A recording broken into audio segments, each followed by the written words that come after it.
Good day, and thank you for watching. If you or someone you care about has been arrested in California, one of the first questions that comes up is this: will you be released or will you stay in custody? That question is often answered through the process of bail and pretrial release, and understanding how that process works is critical. Let's start with the basics. After an arrest, a person is typically booked into custody. At that point, bail may be set based on a county bail schedule. This is a standard list that assigns bail amounts to different offenses. But here's the key: that amount is not always final. There may be an opportunity to request a hearing to modify bail or to seek release without bail. Now let's talk about what bail is. Bail is a financial guarantee. It is intended to ensure that a person will return to court. If bail is posted, the person can be released from custody while the case is pending. If they fail to appear, the bail can be forfeited. Now here's where many people make a mistake. They think bail is based only on the seriousness of the charge, but that is only one factor. Courts also consider other issues: risk of flight, public safety, criminal history, ties to the community. All of these factors can influence the decision. Now let's talk about pretrial release without bail. In some cases, the court may release a person on their own recognizance, often called or release. This means the person is released based on a promise to return to court without posting bail. But this is not automatic.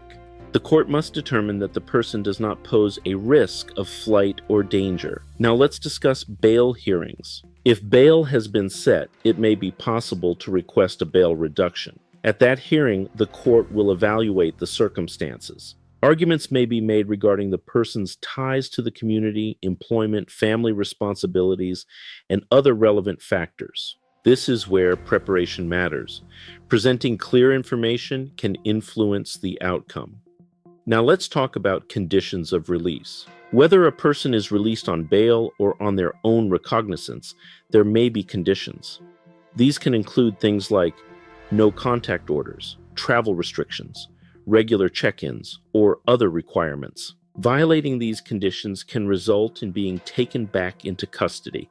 Now let's address another important point: timing. After an arrest, there are deadlines for bringing a person before a judge. This is often referred to as an arraignment.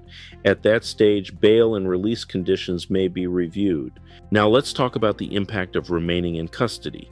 Being in custody can affect a person's ability to prepare their case. It can affect employment, family responsibilities, and overall stability. That's why the issue of release is so important.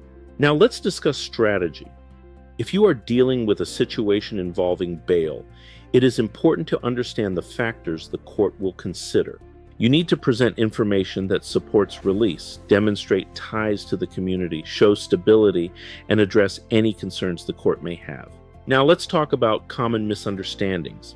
Some people believe that if bail is high, there is nothing that can be done. But in some cases, bail can be challenged. Others believe that paying bail resolves the case. It does not. It only addresses release. The case itself still moves forward. Now let's look at the bigger picture. Bail and pretrial release are about balancing two concerns: the rights of the individual and the interests of public safety in ensuring court appearance. Understanding how that balance is evaluated can help you navigate the process. Finally, let's talk about expectations. Not every case will result in release, and not every request for reduced bail will be granted. But understanding the process and presenting your situation clearly can make a difference. In conclusion, bail and pretrial release in California are critical early stages in a criminal case. They determine whether a person remains in custody or is released while the case proceeds.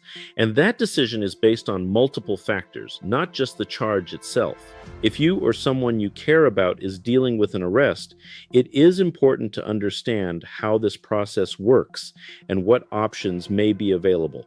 Call us at 888-888-6582. I'm Vince Davis, and we are all in this together.